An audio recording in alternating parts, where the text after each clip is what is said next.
Hello, and welcome to Druttercup Book Club, Druttercup's Book Club.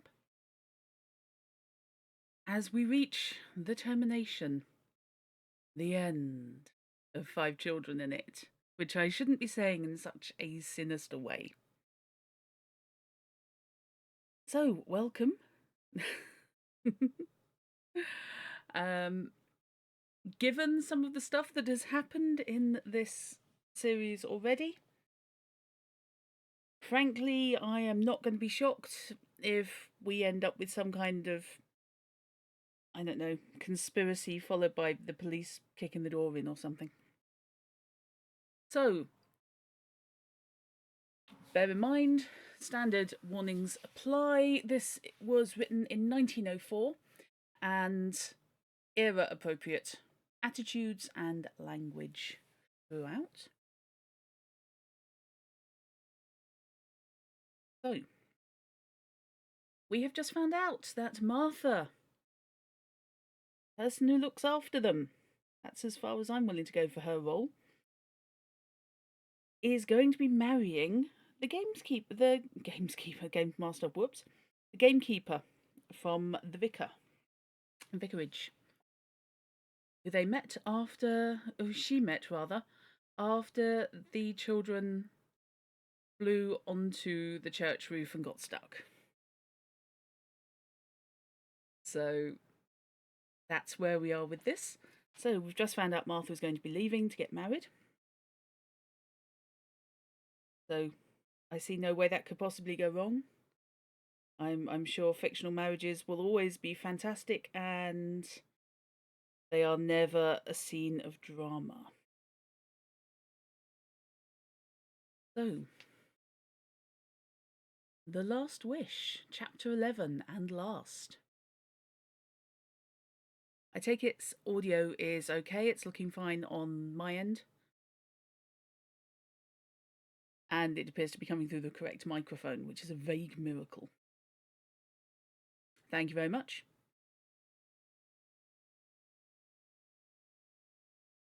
Of course, you, who see above that this is the 11th and last chapter, know very well that the tale which this chapter tells must be the last on which Cyril, Anthea, Robert, and Jane will have a chance of getting anything out of the Psammead, or Sand Fairy.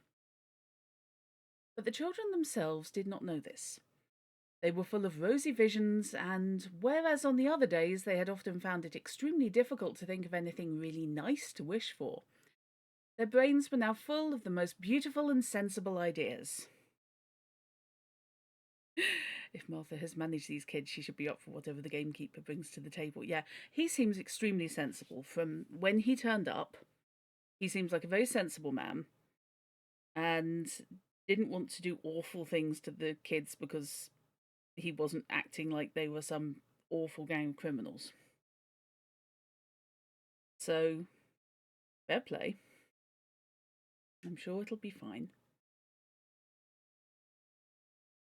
This, as Jane remarked afterwards, is always the way. Everyone was up extra early that morning, and these plans were hopefully discussed in the garden before breakfast. The old idea of £100 in modern florins was still first favourite, but there were others that ran it close, the chief of these being the pony each idea.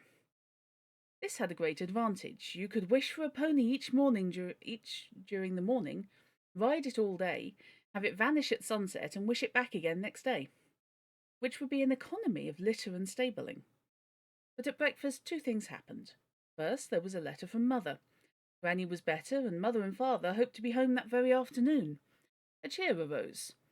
And of course, this news at once scattered all the before breakfast wish ideas, for everyone saw quite plainly that the wish of the day must be something to please Mother, and not to please themselves. I wonder what she would like, pondered Cyril. She'd like us all to be good, said Jane primly. Yes, but that's so dull for us, Cyril rejoined. And besides, I should hope we could be that without sand fairies to help us.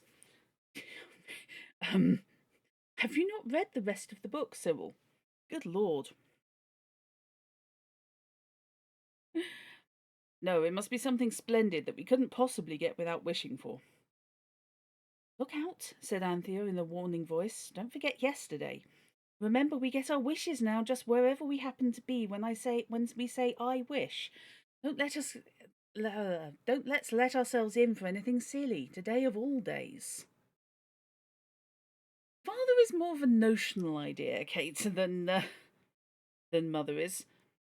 Father seems to go away, do his work, and occasionally come home. I think he doesn't really turn up in either of these books much. I think he has a couple of conversations in the second one, and so far I think he's had one in this.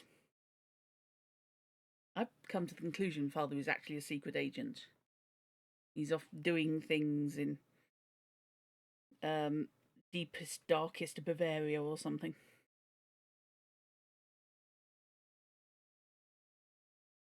All right, said Cyril. You needn't talk so much. Just then, Martha came in with a jug full of hot water for the teapot, and a face full of importance for the children. A blessing, we're all alive to eat our breakfast, she said darkly. Why, whatever's happened? Everybody asked. Oh, nothing, said Martha. Only it seems nobody is safe from being murdered in their beds nowadays. Grief. Kid's book. Why? Said Jane, as an agreeable thrill of horror ran down her back and legs and out her toes. Has anybody been murdered in their beds? Well, not exactly, said Martha, but it might just as well. There's been burglars over at Peasmarsh Place. Beale's just told me. And they've took every single one of Lady Chittenden's diamonds and jewels and things, and she's a-going out of one fainting fit into another with hardly time to say, "Oh, my diamonds," in between. And Lord Chittenden's away in London. Is it Lord Chittenden? Ooh, okay. Lady Chittenden, said Anthea. We've seen her. She wears a red and white dress, and she has no children of her own, and she can't abide other folks's. That's her, said Martha. Well, she's put all her trust in riches, and you see how she's served. They say the diamonds and things was worth thousands of pounds.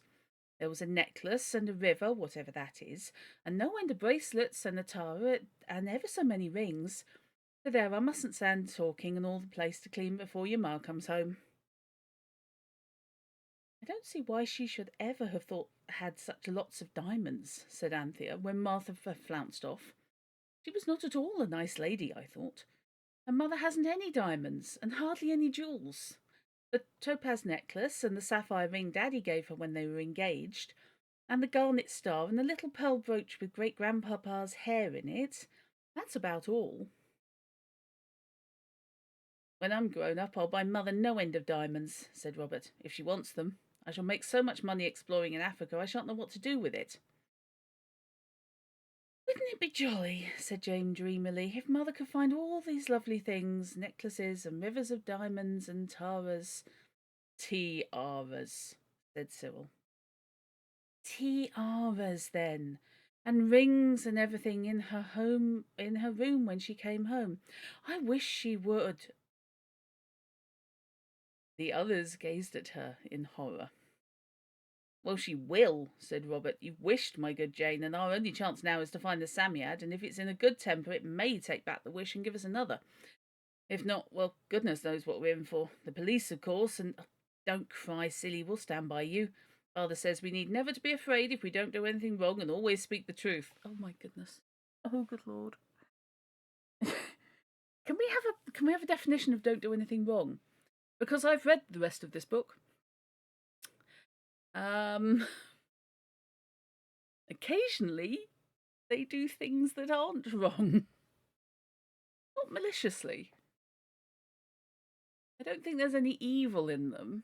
It's just they're children and therefore both impulsive and occasionally moody. Yes, good luck explaining to the police. Yes, officer, a sand fairy did it. Yeah, I can see that one going down like a storm.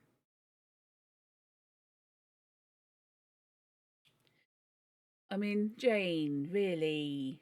Mind you, on the other hand, they let her just talk when they could have sat on her or something. Oh, that's not how police work, even if you weren't causing shenanigans as you generally do. Yeah.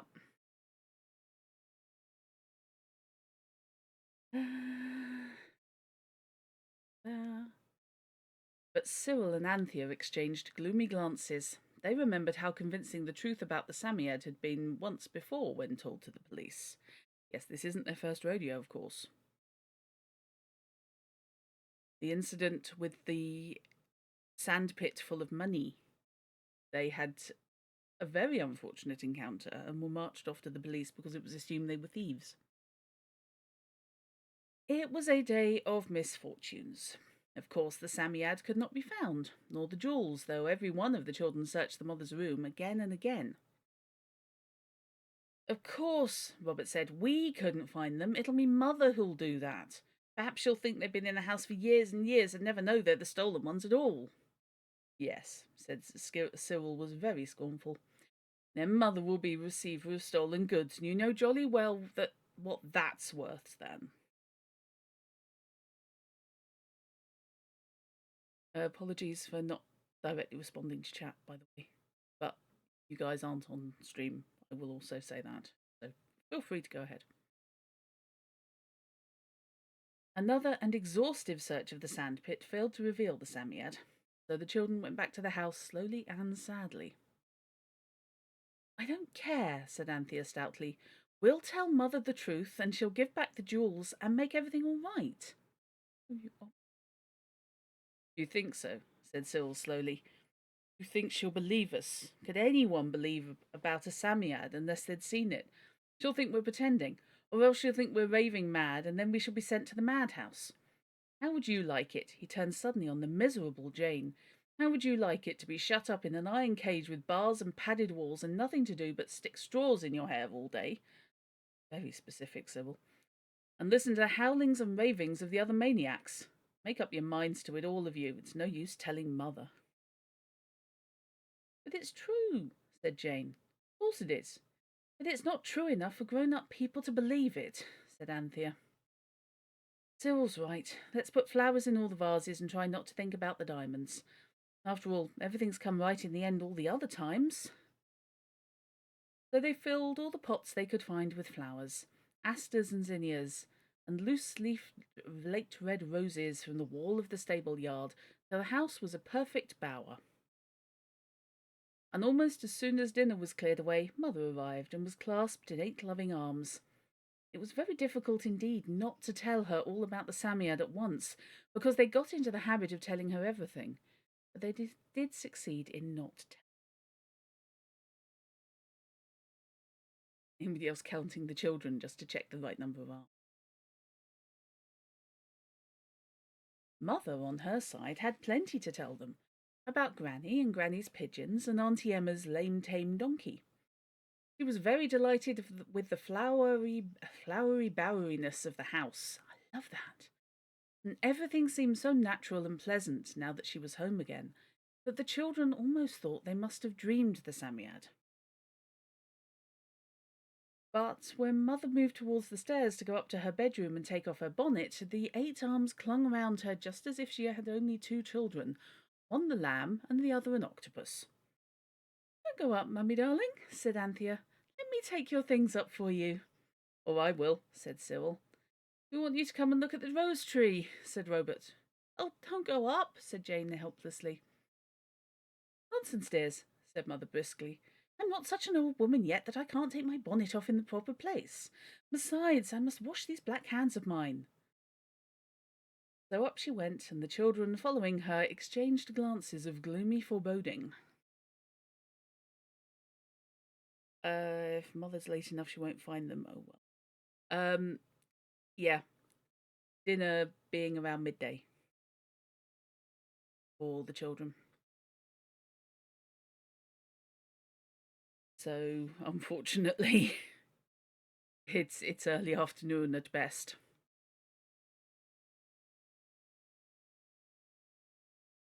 Mother took off her bonnet. It was a very pretty hat, really, with white roses in it. And when she had taken it off, she went to the dressing table to do her pretty hair. On the table between the ring stand and the pincushion lay a green leather case. Mother opened it. Oh, how lovely! She cried. It was a ring, a large pearl with shining, many-lighted diamonds set around it. Wherever did this come from? Mother asked, trying it on her wedding finger, which it fitted beautifully. However did it come here? I don't know, said each of the children truthfully. Father must have told Martha to put it here, Mother said. I'll run down and ask her. If only she'd arrived after supper when the sun had set. Let's see what she does. Yes, Kate. If only. Let me look at it, said Anthea, who knew Martha would not be able to see the ring. But when Martha was asked, of course, she denied putting the ring there, and so did Eliza and Cook. Mother came back to her bedroom, very much interested and pleased about the ring. But when she opened the dressing table drawer and found a long case containing an almost priceless diamond necklace, she was more interested still, though not so pleased. In the wardrobe, when she went to put away her bonnet, she found a tiara and several brooches, and the rest of the jewellery turned up in various parts of the room during the next half hour. The children looked more and more uncomfortable, and now Jane began to sniff. Mother looked at her gravely. Jane, she said, I am sure you know something about this. Now think before you speak and tell me the truth.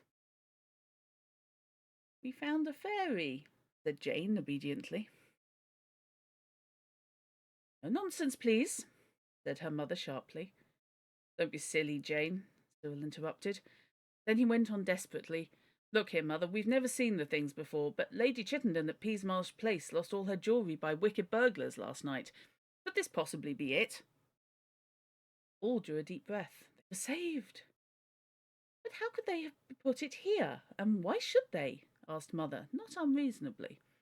Surely it would have been easier and safer to make off with it.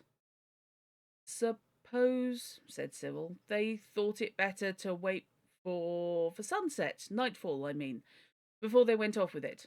No one but us knew that you were coming back today.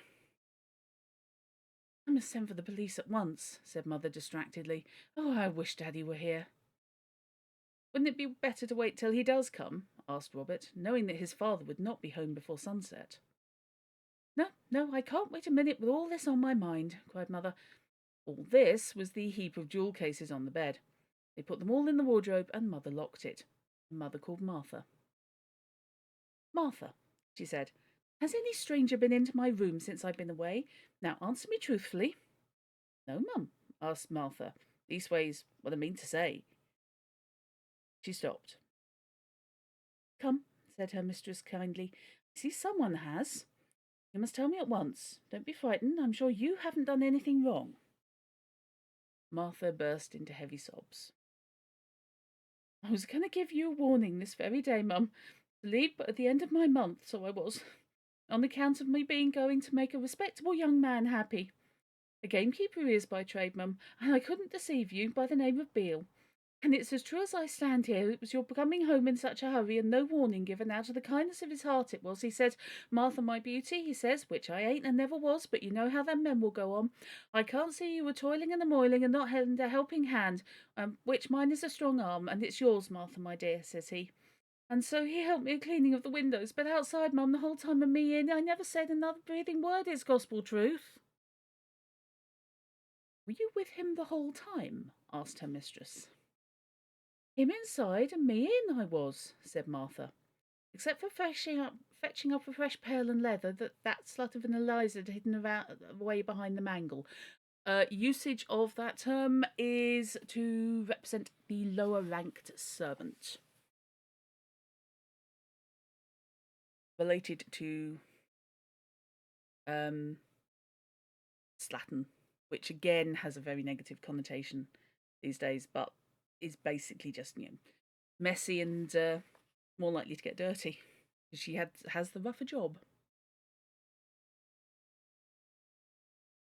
That will do, said the children's mother. I'm not pleased with you, Martha, but you have spoken the truth, and that counts for something. When Martha had gone, the children clung round their mother. Oh, Mummy, darling, cried Anthea, it isn't Beale's fault, it isn't really. He's a great dear, he is, truly and honourably, and as honest as the day. Don't let the policeman take him, Mummy. Oh, don't. It was truly awful. Here was an innocent man accused of robbery through that silly wish of Jane's, and it was absolutely useless to tell the truth. All longed to, but they thought of the straws in the hair and the shrieks of the other maniacs and other frantic maniacs, and they could not do it. "Is there a cart hereabouts?" asked the mother feverishly. "A trap of any sort? I must drive into Rochester and tell the police at once." All the children sobbed. "There's a cart at the farm, but oh, don't go, don't go, don't go. Wait till Daddy comes home." Mother took not the faintest notice. When she'd set her mind on a thing, she always went straight through with it. She was rather like Anthea in this respect. "Look here, Cyril," she said, sticking on her hat with long, sharp, violet-headed pins.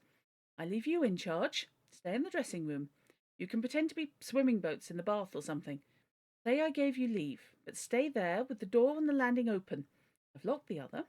And don't let anyone go into my room. Remember, no one knows the jewels are there except me and all of you, and the wicked thieves who put them there. Robert, you stay in the garden and watch the windows. If anyone tries to get in, you must run and tell the 2 farm men that I'll send up to wait in the kitchen. I'll tell them there are dangerous characters about. That's true enough. Now remember, I trust you both, but I don't think they'll try it till after dark, so you're quite safe. Goodbye, darlings." And she locked her bedroom door and went off with the key in her pocket. The children could not help admiring the dashing and decided way in which she had acted. They thought how useful she would have been in organising escape from some of the tight places in which they'd found themselves of late in consequence of their ill-timed wishes. "Hello, Hiram. Welcome. It's all gone horribly wrong. Jane has accidentally wished for stolen goods to appear in their mother's room. So now the mother thinks that Martha's new fiancé is a thief and is going off to Rochester to tell the police. And there are thousands of pounds worth of jewels in the wardrobe." "She's a born general," said Cyril, "but I don't know what's going to happen to us. Even if the girls were to hunt for that old Samyad and find it and get it to take the jewels away again, Mother would only think we hadn't looked out properly and let the burglars sneak in and take them. Or else the police will think we've got them, or else she's been fooling them. Oh, it's a pretty decent average ghastly mess this time, and no mistake." He savagely made a paper boat and began to float it in the bath as he'd been told to do. Cyril's very literal.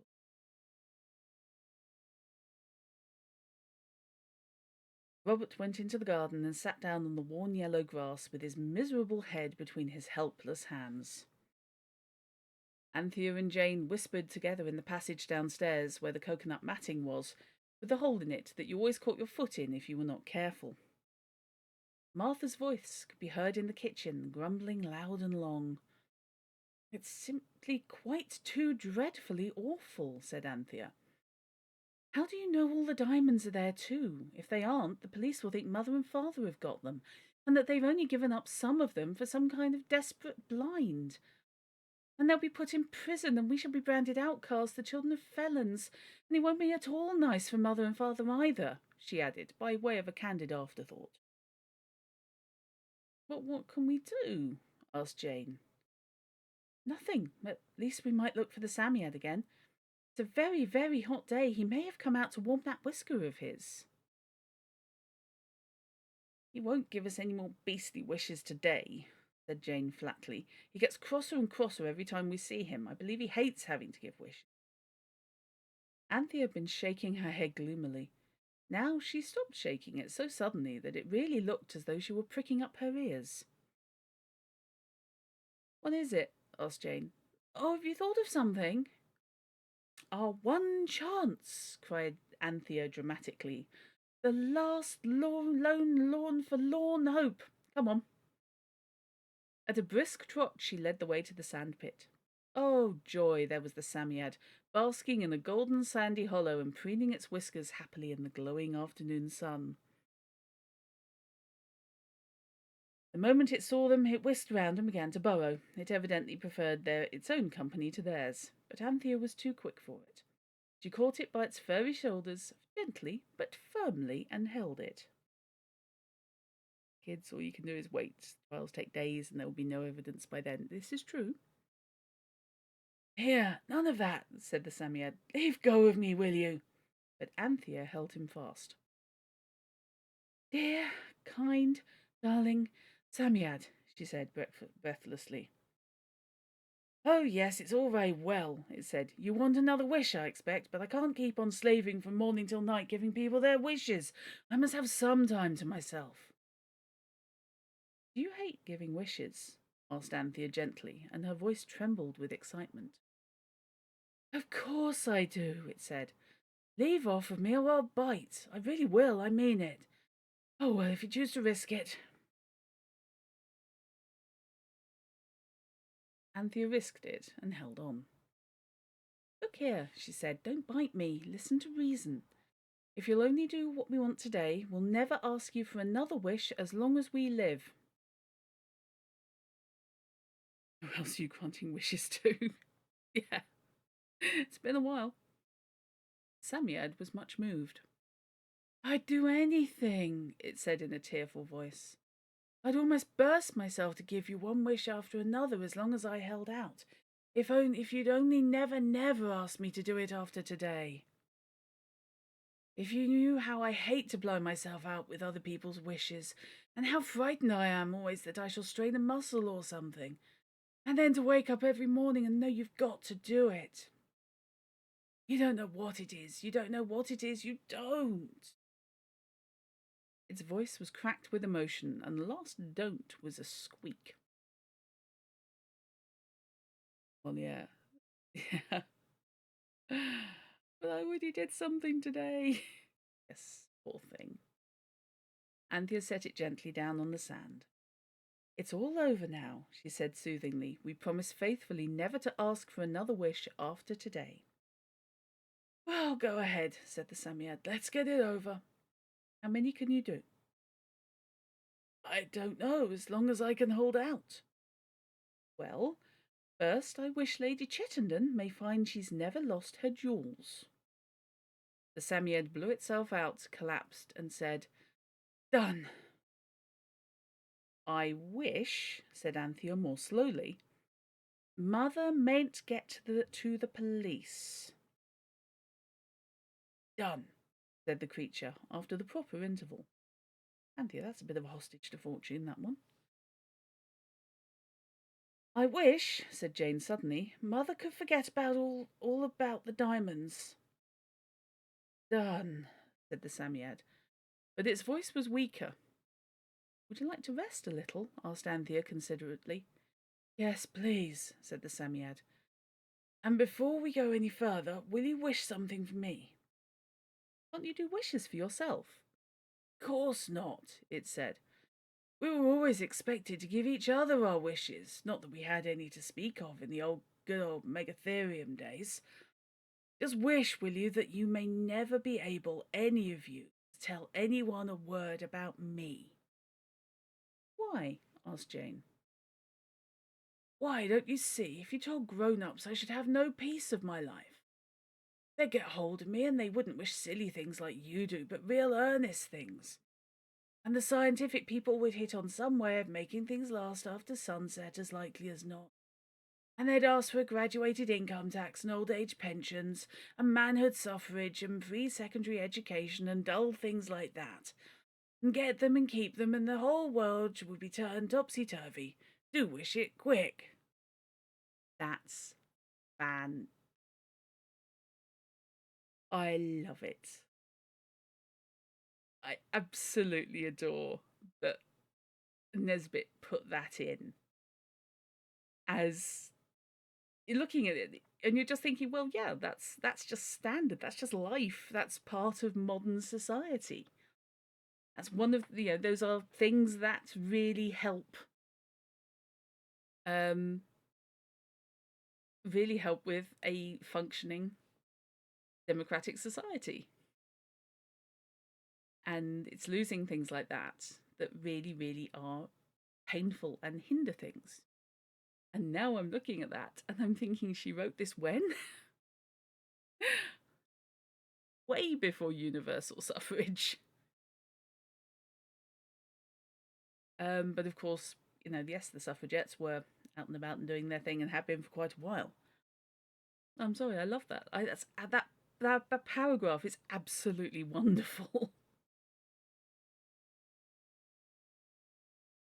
Anthea repeated the Psammead's wish, and it blew itself out to a larger size than they had yet seen it attain.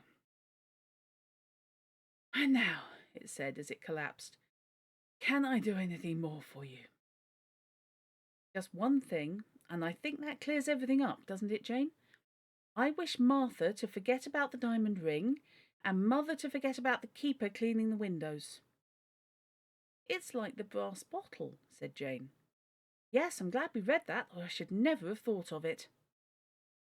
Now, said the Psammead faintly, I'm almost worn out. Is there anything else?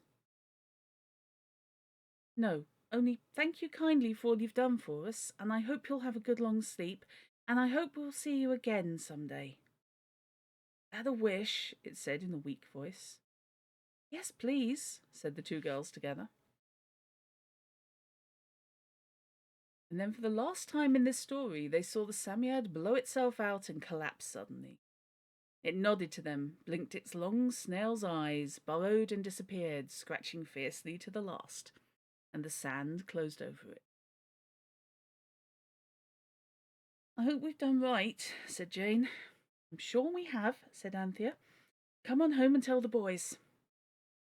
Anthea found Cyril glooming over his paper boats and told him. Jane told Robert. The two tales were only just ended when Mother walked in, hot and dusty. She explained that as she was being driven into Rochester to buy the girls' autumn school dresses, the axle had broken, and but for the narrowness of the lane and the high soft hedges, she would have been thrown out. As it was, she was not hurt, but she had had to walk home. And oh, my dearest dear chicks, she said, I am simply dying for a cup of tea. Do run and see if the water boils. So you see, it's all right, Jane whispered. She doesn't remember. No more than it's Martha, said Anthea, who had been to ask sent after the state of the kettle. As the servants sat at their tea, Beale the gamekeeper dropped in. He brought the welcome news that Lady Chittenden's diamonds had not been lost at all. Lord Chittenden had taken them to be reset and cleaned, and the maid who knew about it had gone for a holiday, so that was all right. Wonder if we shall ever see the Psammead again, said Jane wistfully as they walked in the garden, while Mother was putting the lamb to bed. I'm sure we shall, said Cyril, if you really wished it. We've promised never to ask it for another wish, said Anthea. I never want to, said Robert earnestly. They did see it again, of course, but not in this story. And it was not in a sandpit either, but in a very, very, very different place. It was in a... But I must say no more. The end.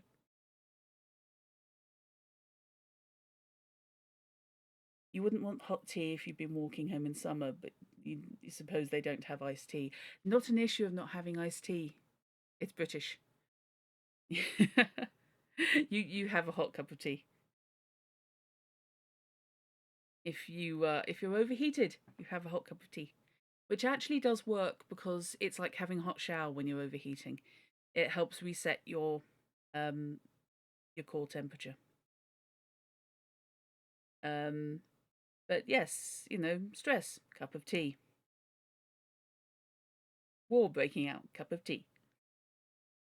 Mass disaster, cup of tea. Tripped over, bringing the shopping in, cup of tea. Possibly a biscuit.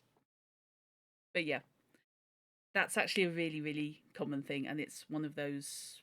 It is one of those things that it's almost uniquely British. We really do respond to any disaster or problem with a need for a cuppa. Nothing else. It gives you, in something really bad happens, it gives you something hot to hold on to, which can help if you are in shock because your extremities go cold. And also it gives you something to do with your hands and focus on, rather than whatever has happened. A remarkable amount of therapy in a cup of tea. Yet they've never learned anything, or barely anything. I think they were kind of clutching at the end of lessons. I think Anthea definitely has learned something. Cyril is borderline. Jane, Jane is and Robert, I think we know, is too impulsive.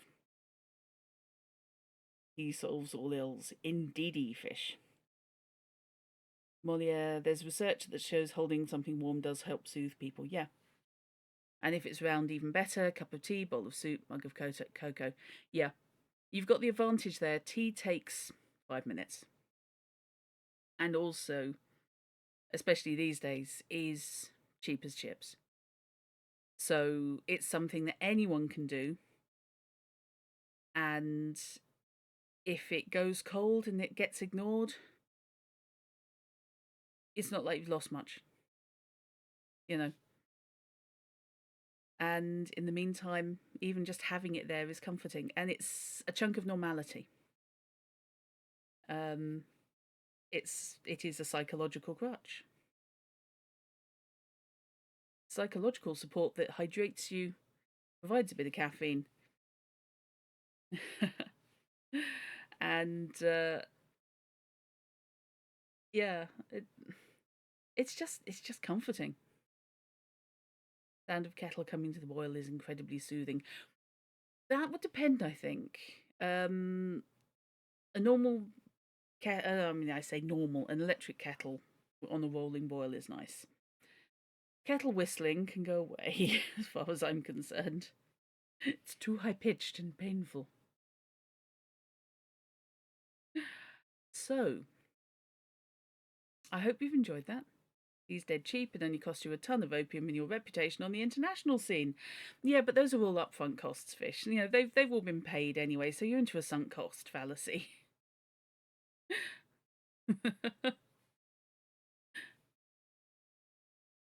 Ooh, you'd like caffeine, but you're supposed to avoid that until after your appointment on Wednesday. Okay, good luck, Kate. I hope that goes well. So, yes, I have to be careful about caffeine at the moment. I can't have it within proximity of having taken my meds. I did that the other day, and that was interesting. I was a bit shaky. So, I hope you all enjoyed that. So after this comes, if you're listening, after this comes Five Children in It. Sorry, no, after Five Children in It, my apologies, comes The Phoenix and the Carpet, which I have already done because I didn't realise it was the second part of a trilogy initially. Horse fish, you drink decaf anyway. Ooh, oh no. Okay, Kate, no, totally understand that. And there is obviously there is a third part to the trilogy, which I have not had any contact with whatsoever. So, depending on what people would like to move on to, I can either do the third part in the trilogy, which is called The Amulet. And the only thing I am willing to say is I'm almost certain that it will involve wishes. Third part, please, if you can find it. I will do my very best. A trilogy with 3 parts? Yes, thank you, Fish. I'm just thinking, is the amulet going to be an example, of what they have learned between the Phoenix and the Carpet and Five Children in It? You know, on how wishes work and how people work and how you can wear people out by being too demanding of them. Do we think that's going to happen? Do we think the children will gain a measure of self-awareness? Yeah. No, I'm not 100% either. I'm really not sure about this. But yes, if you would like that, then I will endeavour to seek it out. And that will start